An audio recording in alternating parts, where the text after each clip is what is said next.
Isang mapagpalang gabi po sa ating lahat, sa hindi lamang po dito, kundi lalong-lalo na po sa live stream. Buong maghapon na naman po yung nakalipas, o mga araw na naman po yung nakalipas, at ito na pa rin tayo, nakatayo, standing firm in our faith, at andito tayo ngayon para manalangin at magpuri sa ating Panginoon. Kaya tinatawagan ko na po ang lahat na tumayo at kantahin nga po natin ng Kay Buti-Buti Mo, Panginoon. Di mo, Panginoon, sa lahat ng oras, sa bawat araw, ika'y laging tapat kong magmahal. Ang iyong kaawa ay magpawalang hanggan. Pinupuri, sinasamba kita, dakilang Diyos at Panginoon. Tunay na ika'y walang katulad, tunay na ika'y di nagbabago. Mabuti ang Diyos na sa atin ay nagmamahal. Minsan pa nga po, kay buti-buti mo, Panginoon, sa lahat ng oras, sa bawat araw, ika'y laging tapat kong magmahal. Ang iyong kaawa ay magpawalang hanggan. Pinupuri, sinasamba kita, dakilang Diyos at Panginoon. Tunay na ika'y walang katulad, tunay na ika'y di nagbabago. Mabuti ang Diyos na sa atin ay nagmamahal. Mabuti ang Diyos na sa atin ay nagmamahal. Yes, oh God, tunay nga po na napakabuti mo sa buhay ng bawat isa sa amin. Maraming salamat, Panginoon, sa gabing ito na nandito na naman po kami, nagkakatipon-tipon na mga magkakapatid para po makinig ng iyong mga salita at manalangin sa iyo, Panginoon. Panginoon, kung may mga nagawa man po kaming hindi kaaya-aya sa iyo, Panginoon, dalangin ko po na patawarin mo po ang bawat isa sa amin at hinihiling ko, Father God, na linisin mo ang aming puso't isipan para po maging karapat-dapat po kami sa iyong harapan. Hallelujah. Lord God, maraming salamat kasi alam ko na ikaw ang siyang nagprotekta, naggabay at nag-ingat sa bawat isa sa amin at sa aming pamilya, Father God. Maraming salamat sa kalakasan na patuloy mong ibinibigay sa amin. Maraming salamat, Panginoon, sa walang hanggang pagmamahal mo sa amin. Tunay nga po, Panginoon, na napakabuti mo sa buhay namin. Lord, hinihiling ko po, Panginoon, na sa mensahe po na maipapahayag ngayon, Panginoon, ikaw po ang mangusap sa amin, Father God. Buksan mo po ang aming puso't isipan at bigyan mo kami ng wisdom and understanding, Panginoon, para ang iyong mga salita ay amin pong maunawan at ito po ay aming maisapabuhay sa araw-araw. Maraming salamat, Father God, ang iyong pastor na magpapahayag po ng iyong mga salita sa gabing ito. Bigyan niyo po siya ng katalinuhan na nanggagaling sa iyo, Panginoon, para ang mga salita po na kanyang ipapahayag ay maging lakaran po namin sa aming pang-araw-araw na buhay. Muli, maraming salamat, Panginoon. I claim victory upon the victory ngayong gabing ito, Panginoon, dahil ikaw lamang po ang aming pupurihin, dadakilain. Patuloy kang mangusap and let your Holy Spirit be in our midst, O God. All glory, honor, and praises belongs to you, O Lord, in Jesus' mighty name. Amen. Tinatawagan ko na po ang ating pastor para magbigay po sa atin ng mensahe ngayong gabi.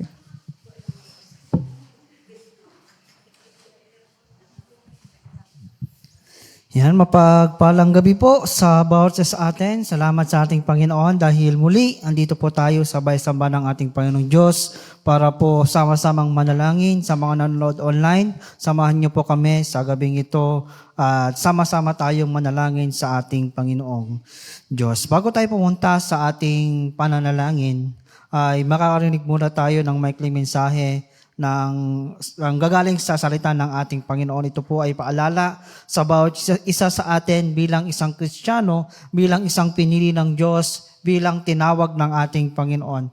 Open your Bible in the book of James chapter 1, verses 2 to 8. James chapter 1, verses 2 to 8. Sabi niya dito, mga kapatid, magalak kayo kapag kayo'y dumaranas ng iba't ibang uri ng pagsubok.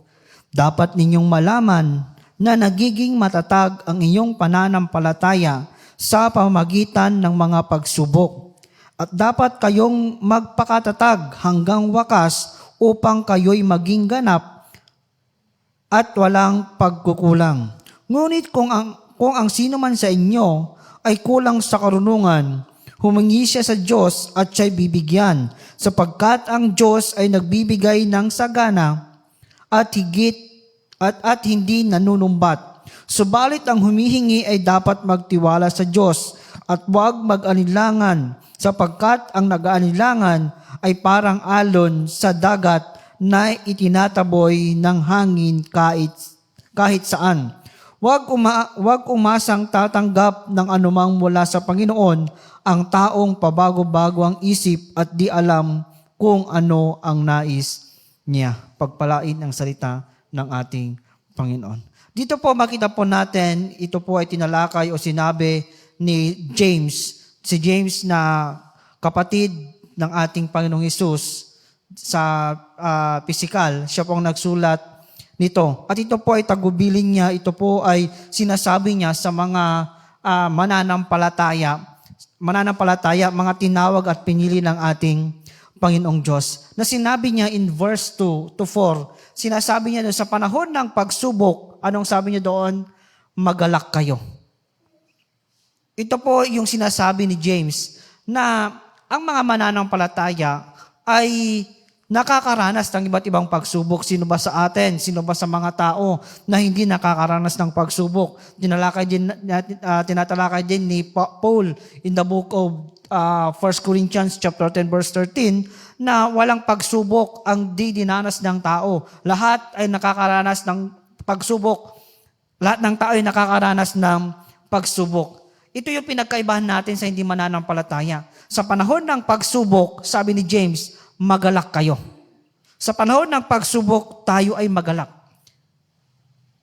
Sa mga problemang kinakaharap natin, sa mga sufferings po natin, sa mga nagpapahirap sa atin, inaalaw ito ng ating Panginoong Diyos para maranasan natin. Hindi ito binibigay ng Diyos sa atin. Inaalaw ng Diyos na makaranas tayo ng iba't ibang uri ng pagsubok. Kasi ito po ay dito, kagaya ni Job, sa pamagitan ng pagsubok, na test ang kanyang pananampalataya. Kaya nga sa pag-uusap ni Job at ni Satan at ng ating Panginoong Diyos, na sinabi niya kay Yahweh, sabi niya, nakita mo, sabi ng Panginoon sa kanya, o Satanas, nakita mo ba yung anak kong si Job? Pinagyabang ng Panginoon. Sinabi niya, nakita mo sa anak kong si Job. Tapos sabi naman ni Satanas, oo, nakita ko, tapat siya dahil pinagpapala mo siya. Makita natin sa kwentong ito na tines ni Satan ang kanyang pananampalataya kapag siya ay nagkaroon ng iba't ibang pagsubok, ay titignan kung siya ay tatalikod sa ating Panginoon. Pero po hindi nagtagumpay ang dyablo. Pagkos na natiling tapat, na natili ang pananampalataya ni Job. Sinabi din ni James in the book of James chapter 1 verse 2 to 4 na sa panahon ng pagsubok magalak tayo. Dahil dito makita natin kung mararanasan natin yung kabutihan ng Diyos. At sabi niya dito in verse 2 to 4, mga kapatid, magalak kayo kapag kayo dumaranas ng iba't ibang uri ng pagsubok. Dapat ninyong malaman na nagiging matatag ang iyong pananampalataya sa pamagitan ng pagsubok. Sa panahon ng pagsubok, dito natin maranasan yung katatagan ng ating pananampalataya. Kasi nga po, sa pagsubok natin kinakaharap, dito na matitest kung hahawak pa tayo sa ating Panginoon o sa mga pangako ng ating Panginoong Diyos. Sa panahon ba ng pagsubok, tatalikod ba tayo o mawawalan tayo ng tiwala sa ating Panginoon? Kaya nga sinabi ni James na lakad niya dito na magalak tayo sa panahon ng pagsubok dahil dito mapapatatag ang ating pananampalataya. In the book of 1 Peter chapter 1 verse 7, sabi niya dito, ang ginto nasisira ay pinaparaan sa apoy upang malaman kung talagang dalisay, gayon din ang inyong pananampalataya. In the book of 1 Peter chapter 1 verse 7, 1 Peter chapter 1 verse 7, na gaya ng ginto, pinapadaan tayo sa apoy. Ang ating pananampalataya ng ginto, pinaparaan tayo sa apoy para makita kung totoo at makita kung gaano kadalisay ang ating pananampalataya. Kaya nga, sa iba't ibang pagsabi ko kanina, lahat tayo nakakaranas ng iba't ibang pagsubok. Sa panahon ng pagsubok, tayo ay tutulungan ng ating Panginoon. Sa panahon ng pagsubok, andun yung kagalakan natin dahil alam natin na masusubok na naman muli ang ating pananampalataya at maranasan natin yung kung ano yung gagawin muli ng ating Panginoon sa buhay po natin. Kasi nga po, kapag wala tayong mga pagsubok sa buhay, paano natin maranasan yung pagkilos ng Diyos sa buhay po natin? Kung puro blessing na lang ang ating natatanggap, baka hindi na natin mapansin ang Panginoong Diyos. In the book of 1 Peter chapter 2, James chapter 1, chapter 2, chapter 1, verse 2 to 4, na sinasabi niya dito, na dapat tayong magalak sa panahon ng pagsubok. At verse 4, dapat kayong magpakatatag hanggang sa wakas upang kayo'y maging ganap at walang pagkukulang. Sa panahon ng pagsubok, don't give up. Dapat manatili tayong matatag. Manatili tayong nakatayo sa panahon ng pagsubok.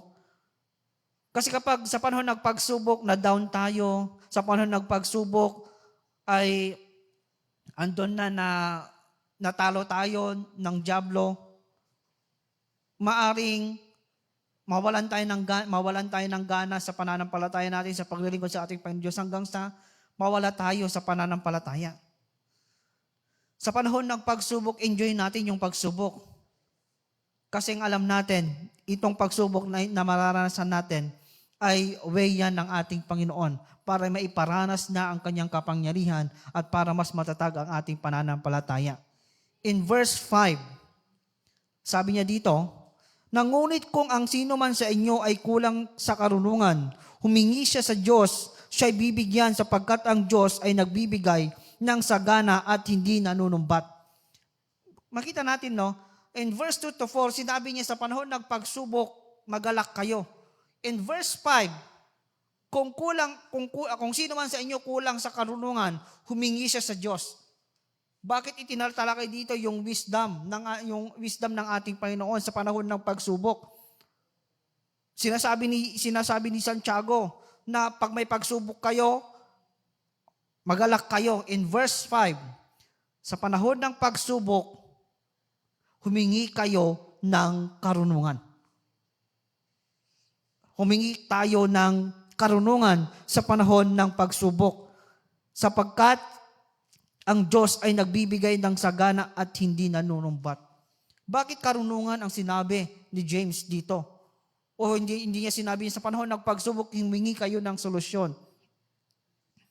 Di ba? Di ba nagtataka bakit sa panahon ng pagsubok humingi kayo ng solusyon? Pero sa panahon ng pagsubok, sabi ni James, humingi kayo ng kung sabi niya, ngunit kung ang sino man sa inyo ay kulang sa karunungan, humingi kayo sa Diyos. Kasi nga po, sa panahon ng pagsubok, ang Diyos ang ibibigay niya sa atin, karunungan. Papaano natin maihahandle yung pagsubok na siyang ating kakaharapin? Papaano tayo kikilos sa panahon ng pagsubok? Kapag nawalan tayo, Lord, gusto ko ng pera, andyan na agad? Itinag na dinagos niya po Diyos di kwarta? Of course, ang Diyos magbibigay sa iyo ng wisdom, ng tulong para may provide ang iyong pangangailangan. Di ba? Sa mga pagsubok natin kinakaharap, ang ibinibigay ng Diyos sa atin, karunungan, para ma-overcome natin yung pagsubok na yun. Hindi lang, sabi niya in 1 Corinthians 10:13 na bibigyan kayo ng lakas para malagpasan ito. Hindi lang lakas ang ibibigay niya sa atin, kundi karunungan. Para yung pagsubok na siyang ating kinakaharap ay yung mga pagsubok natin kinakaharap, papaano natin ito may handle at papaano tayo kikilos. Sa panahon ba ng pagsubok, ano yung gagawin natin? Bara-bara na lang ba? Kung ano yung naisip mo, yun na lang. Di ba? Kapag sa karunungan natin, kulang talaga sa karunungan natin. Hindi natin masusolusyonan yung mga problema natin. Pero kapag mayroon ang tulong ng ating Panginoong Diyos, ang Diyos binigyan tayo ng karunungan, of course, yung mga pagsubok na siyang kakarapin po natin, malalagpasan natin. Humingi tayo sa Diyos, sa panahon ng pagsubok, humingi tayo sa ating Panginoon, sapagkat siya'y humiingi siya. Ngunit kung ang sino man sa inyo ay kulang sa karunungan, humingi siya sa Diyos, siya'y bibigyan sapagkat ang Diyos ay nagbibigay ng sagana at hindi nanunumgat. Dito sa panahon ng pagsubok, humingi tayo, pray, manalangin tayo sa ating Panginoon. Hiligin natin na Lord, bigyan mo ko ng wisdom, bigyan mo ko ng strength, bigyan mo ko ng ganito para ma-overcome ko ito. Sa math, di ba? Ano yung kailangan mo para ma-solve yung solution?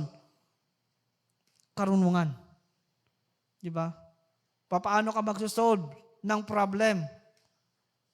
Di ba? Kailangan mo ng wisdom, knowledge and wisdom para makuha mo yung sagot. Ganoon din sa ating Panginoon. Yung mga pagsubok na ating kinakaharap at haharapin, magalak tayo at malaya tayong makalapit sa ating Panginoon at ang Diyos ang siyang magbibigay ng solusyon, karunungan sa bawat isa sa atin. Kapag, in verse 6 to 8, may pananampalataya tayo. Sabi niya dito, verse 6, subalit ang humihingi ay dapat magtiwala sa Diyos at huwag mag-alinlangan, sapagkat ang nag-alinlangan ay parang alon sa dagat na itinataboy ng hangin kahit saan. Huwag umasang tatanggap ang anuman mula sa Panginoon, ang taong pabago-bago ang isip at di alam kung ano ang talagang nais niya. Sinabi ni James dito na kapag tayo'y humingi, huwag tayong mag-alinlangan. Humingi tayo ng may pananampalataya. Kasi ang humihingi na may doubt, nag-alinlangan, sabi niya dito, parang alon sa dagat. Na kung saan papunta yung hangin, yung alon doon na lang pupunta. Doon siya pupunta. Meron dapat sa ating panalangin na Kristiyano tayo, mananampalataya tayo, magalak tayo sa panahon ng pagsubok, manalangin tayo sa panahon ng pagsubok, at pag nanalangin tayo, kailangan may pananampalataya tayo. Faith. May faith po tayo. Sabihin natin yung faith, F-A-I-T-H, for all I trust Him. Faith. Ipagkatiwala natin lahat sa ating Panginoon. Lord, may problema ako. Salamat dahil nakaranas ako ng pagsubok. Alam ko, tatatag na naman ang aking pananampalataya. Lord, tulungan mo ako sa panahon ng pagsubok. At sa bandang huli, kapag nalalangin tayo, dapat may pananampalataya tayo. Huwag nating walain ang pananampalataya natin. Kasi yun po yung solusyon sa lahat po ng ating mga problema. Pananampalataya. Kasi kapag may pananampalataya tayo sa Diyos, sa Kanya tayo hihingi lahat ng ating mga kailangan at tulong na nagmumula sa Kanya. Kaya sa gabing ito, in the book of James chapter 1 verse 2 to 8, sinabi ni James na sa panahon ng pagsubok, magalak tayo. Sa panahon ng pagsubok, humingi tayo ng karunungan. At sa panahon ng pagsubok, dapat may pananampalataya tayo. Kapag tayo humingi, dapat may pananampalataya tayo sa ating Panginoon. Yun po yung mensahe, may mensahe ng ating Panginoon. Nawa, magsilbing encourage muli sa bawat isa sa atin na huwag tayong malungkot, huwag tayong mawalan ng pag-asa sa panahon ng pagsubok. Pagkos, Kristiyano tayo, mananampalataya tayo, meron tayong Diyos na pinaglilingkuran, meron tayong Diyos na handang tumulong sa bawat isa sa atin. At ang Diyos ang siyang magbibigay ng katagumpayan. Hindi tayo talunan, mga Kristiyano. Hindi tayo iiwan ng ating Panginoon at hindi tayo pababayan ng ating Panginoon siyang pinaglilingkuran po natin. Normal lang na magkaroon tayo ng pagsubok. Normal lang na dumaras tayo ng mga negatibong pangyayari sa ating mga buhay. Pero po, ang lagi nating tatandaan, meron tayong Diyos na siyang pinaglilingkuran. Yun po yung mensahe sa gabing ito at pumupunta na po tayo sa lugar kung saan po tayo mananalangin.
sa gabing ito. Yan, ulitin ko lamang po ang ating text in the book of James chapter 2 verse 2 to 8. Chapter 1 verse 2 to 8. Para mabilis nating tandaan. Sa panahon ng pagsubok, lagi tayong magalak, manalangin at magtiwala. 3 M. Yan. Magalak, manalangin at magtiwala. Magalak in the book chapter 2 verse 4, chapter 1 verse 2 to 4, magalak, verse 5, manalangin, verse 6 to 8, manampalataya. Ayan. Sa panahon na ito, dako po tayo sa ating mga prayer request. Sino po yung mga may prayer request? Healing kay Auntie Des. Sino pa po? Kay healing kay Madam Ronalyn. Yan. At sa protection guidance sa kanyang seminar. Healing what?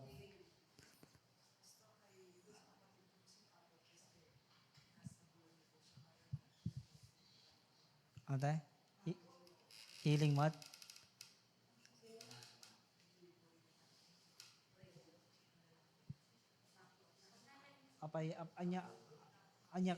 Anya ti pakararag niya natin. Healing.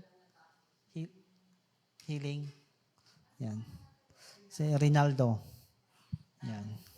Tapot ngamin. Yan. Pag-pray din po natin.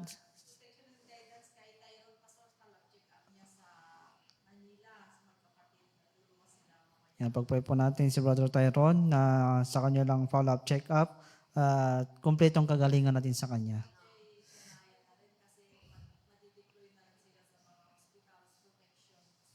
Yan, pag-pray po natin si Sister Shania sa kanyang OGT na yan, ante?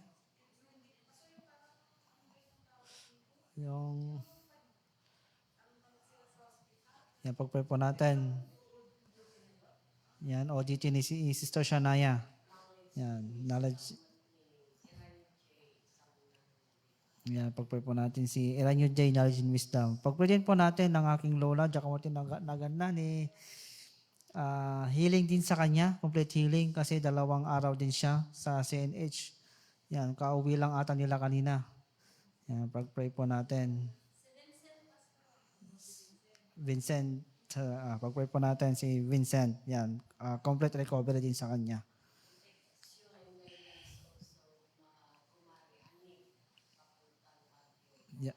Yan, pag-pray po natin si Sister Aning at sa kanyang pamilya na magbabiyahe pupuntang Baguio. Yan, meron pa po ba? Yan, kung wala na po, yan, bago tayo manalangin, para diretso na po tayo, ibigay muna natin ang ating handog, ating kalab sa ating Panginoon bilang pasasalamat po natin sa Kanya. At awitin natin yung awiting tayo magbigay at bigay po natin ang ating pasalamat sa ating Panginoon.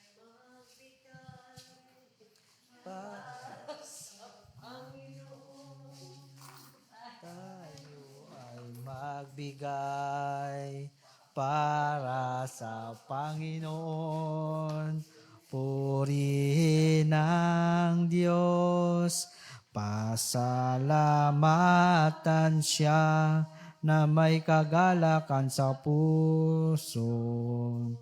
Hallelujah. Tayo po'y manalangin.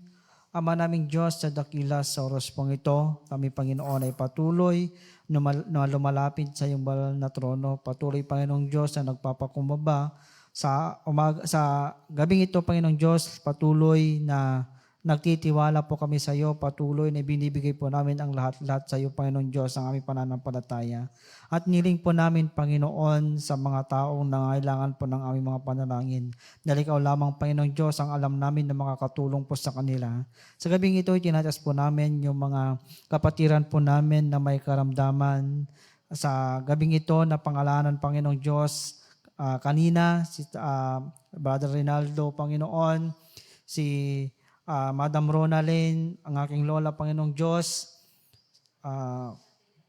si Sister Des, Panginoong Diyos, yung mga taong napangalanan, Panginoon, kanina, kilala mo po sila o miyembro po ng aming pamilya na may karamdaman. Dalangin po namin, Panginoon, na ikaw ang siyang patuloy na kumilos sa kanilang mga buhay. Patuloy, Panginoong Diyos, na kumilos ka, iparanas mo po ang kagalingan na nagmumula sa iyo. Ipakita mo po, Panginoong Diyos, kung ano yung magagawa mo sa kanilang mga buhay. Sa pagkakataon na ito, naniniwala po kami na ikaw lamang ang makapagbibigay ng kagalingan sa kanila sa oras pong ito. Sa pangalan na Jesus, ang karamdaman po nila ay maaalis na dahil ikaw, Panginoon, ang siyang mag-aalis nito. Salamat, Panginoong Diyos, dahil alam po namin na ikaw ang gagawa ng miracle sa kanilang mga buhay. Ikaw po, Panginoong Diyos, ang tutulong sa kanila at patuloy na magpaparanas ng himala na nagmumula sa iyo, Panginoon. Salamat, Panginoon Diyos, sa kagalingan na ipagkakalob sa kanila. Itinaas din po namin si Brother Vincent, Panginoong Diyos, si Brother Tyrone, Panginoong Diyos. Doon alam mo po, Panginoong Diyos, yung nangyari sa kanila. Naniniwala po kami, Panginoon, na sa pamagitan ng iyong kapangyarihan, unti-unti silang makaka-recover, Panginoon. Nakikita po namin, Panginoon Diyos, ang iyong pagkilos. Alam po namin na sa bawat panalangin po namin sa kanila ay andun ang iyong pagkilos sa kanila, Panginoon Diyos. Salamat, alam po namin na sa lalong madaling panahon, Panginoon, ay maranasan po nila ang kumpletong kagalingan na iyong ipagkakalob sa kanila, Panginoong Diyos. At si Brother Tyrone, Panginoong Diyos, magpo-follow up, check up po sila. Dalangin po namin na patuloy na protektahan mo po sila sa kanilang pagbibiyahe papuntang Maynila, Panginoon. Protektahan mo po sila, tulungan mo po sila na kanyang kasama, Panginoon. I-provide mo po ang kanilang mga pangangailangan. Alam ko po, Panginoon, na ikaw po ang tutulong sa pamilya, sa kanya at sa kanyang pamilya, Panginoong Diyos. Itinaas din po namin, Panginoon, si Brother Eranio J. sa harapan sa kanyang pag-exam. Lord, patuloy, Panginoon, na ikaw ang patuloy na tumulong sa kanyang pag-exam, Panginoong Diyos. Na ipaalala mo po, Panginoon, ang kanyang mga na-review, palakasin mo po siya, i-provide mo po ang kanyang pangangailangan, at alam ko po, Panginoon, ang anak mong ito ay hindi mo pabayaan. Ang pagpapala mo, tulong mo ay patuloy na mararanasan po niya, Panginoon Diyos. Sa gabing ito, Panginoon, itinatas din po namin, Sister Aning, Panginoon, sa kanilang pagbabiyahe at sa Sister Aning at ang kanyang pamilya, sa kanilang pagbabiyahe papuntang Baguio, Panginoon. Lord, patuloy din, Panginoon, na protektahan mo po sila, i-cover mo po sila, na yung mapagpalang kamay, paglabas po nila sa kanilang tahanan, hanggang sa pagbabiyahe po nila, maranasan po nila yung covering power, Panginoon. At patuloy, Panginoong Diyos, na sa kanilang pag-uwi, pagbalik dito sa kanilang tahanan, Panginoon, ay patuloy na ang yung proteksyon ang siyang patuloy na maranasan po nila. Alam ko po, Panginoon, na sa gabing ito, narinig mo po ang bawat daing po namin, narinig mo po ang bawat mga prayer request, Panginoon, sa gabing ito. Alam mo po ang bawat nilalaman ng aming mga puso, na alam mo po ang bawat kailangan po namin, Panginoong Diyos. Sa gabing ito, Panginoon, naniniwala po ako na patuloy na ipaparanas mo po ang kasagutan sa aming mga panalangin. Dahil ikaw ang Diyos na siyang Diyos na pinaglilingkuran po namin ng mga pangyarihan sa lahat, at alam po namin na walang bagay na imposible sa iyo at walang bagay na mahirap sa iyo, Panginoon. Sa gabing ito, Panginoong Diyos, patuloy na itinatas po namin ang church na ito sa mga church project po namin. Lord, i-provide mo po ang pangangailangan ng aming simbang ito. Gamitin mo po ang iyong mga lingkod, mga anak mo sa lugar na ito upang may provide ang pangangailangan ng aming iglesia, upang mas mapatibay, mas mapaganda pa, Panginoon, ang aming service sa iyo, Panginoon. Dalangin din po namin na sa bawat anak mo sa lugar na ito, mula sa pinakabata hanggang sa pinakamatanda, patuloy na pagpalain mo po ang lahat po ng aspeto ng aming mga buhay. Patuloy na patibayan ang aming mga pananampalataya. Patuloy, Panginoon Diyos, na kumilos ka at ang iyong himala ang siyang iparanas sa buhay at pamilya po ng bawat isa sa amin, Panginoon. I-provide mo po lahat po ng aming mga pangailangan financially, materially, emotionally, Panginoon. I-comfort mo po sa panahon na kami nalulungkot, sa panahon na kami nakakaranas ng mga pagsubok, mga problema, Panginoon. Ipaalala mo po sa amin, andyan ka lagi, nakasama po namin, Panginoon. Alam ko po sa lugar na ito, ang mga anak mo, Panginoon, ay patuloy na makakaranas ng himala nagmumula sa iyo. At tinatasin po namin ang aming mga leaders, Panginoong Diyos, na pinapangunahan ng aming mga pastor, Panginoon. Si Pastor Padilla at ang kanyang pamilya, Panginoon, patuloy ni paranas mo din po ang pagpapalan nagmumula sa iyo. Patuloy na tulungan sila sa kanilang mga ministry, sa kanilang mga ginagawa, Panginoon. Pagpalain mo po ang kanilang mga ministry, Panginoong Diyos, na iyong ipinagkalob sa kanila. Patuloy, Panginoon Diyos, na gamitin po sila sa bawat isa sa amin, Panginoon, upang mas mamatibay ang aming pananampalataya at mas marami pang mga taong siyang manampalataya sa pamagitan ng paggamit mo sa kanila, Panginoon.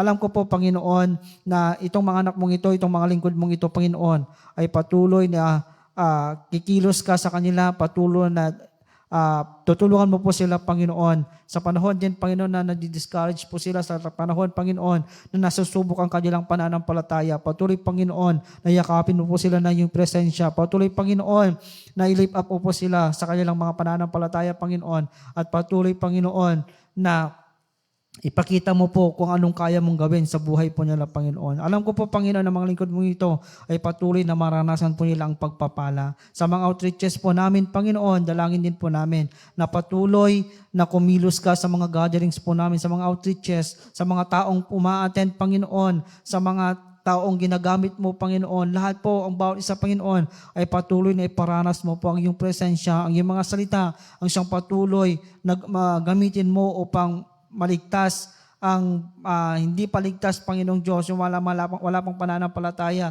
at yung mga nanghihina, Panginoong Diyos, gamitin mo pang yung mga salita upang malip up ang kanilang pananampalataya. At patuloy, Panginoon, na ipakita mo po, Panginoong Diyos, sa mga tao, Panginoon, na umaattend sa Bible study, Panginoon, ang iyong kapangyarihan, ang iyong presensya, Panginoon, siyang patuloy na maranasan po, at yung Banal Espiritu siyang patuloy na kumilos sa aming kalagitnaan, Panginoon. Gamitin mo po ang iyong mga lingkod upang mabless, Panginoong Diyos, ang bawat umaattend sa lugar na ang mga outreaches po namin. At sa mga gatherings po namin dito sa loob ng church, Panginoon, hanggang din sa labas, mga family devotion, mga Bible studies, Panginoong Diyos, sa mga prayer meeting, sa mga lahat po, Panginoon, ng gatherings, Panginoon, dalangin din po namin na yung pagkilos at ang yung presensya siyang patuloy na iparanas sa bawat pagtipon po namin, Panginoon. Sa gabing ito, Panginoong Diyos, salamat, alam po namin na napakinggan mo po. Salamat, Panginoon Diyos, alam po namin na nakikita mo po ang mga dinidesire ng aming mga puso. May mga panahon, Panginoong Diyos, may mga panalangin man kami, Panginoon, na hindi nabanggit ngayong gabi, pero naniniwala po kami, Panginoon, naniniwala po ako, Panginoong Diyos, na sa aming mga puso, alam mo na po ang aming mga panalangin. Alam mo na po ang bawat dinidesire po namin. Kaya salamat, Panginoong Diyos, sa gabing ito. Salamat sa iyong presensya. Salamat sa kasagutan ng aming mga panalangin. At alam po namin, sa oras ding ito, Panginoong Diyos, makakamit po namin, maranasan na po namin ang kasagutan na nagmumula sa iyo. Salamat sa gabing ito, Panginoon Diyos. Salamat at alam ko po, Panginoon, na ang iyong presensya, ang iyong tulong, Panginoon, ang patuloy siyang magkukover sa amin hanggang sa aming pag-uwi, Panginoon. At sa aming pag-uwi, hanggang sa aming mga pamamahinga, Panginoon, Lord, patuloy kang mangusap sa aming mga buhay. At patuloy, Panginoon, na bigyan mo po kami ng kapahingan na nagmumula sa iyo. At bukas, Panginoon, may panibagong sigla, panibagong lakas muli kami na tatahak sa panibagong araw na naman, Panginoon. Salamat, Panginoon, sa gabing ito. Salamat sa iyong gagawin. Salamat, Panginoon. At sa mga officers na likom, dalangin po namin na pagpalaan mo ito na magagamit po sa ikalalawak na iyong gawain. Ito pong aming dalangin sa pangalan ni Jesus. Amen and amen. Magandang gabi po sa bawat isa sa atin.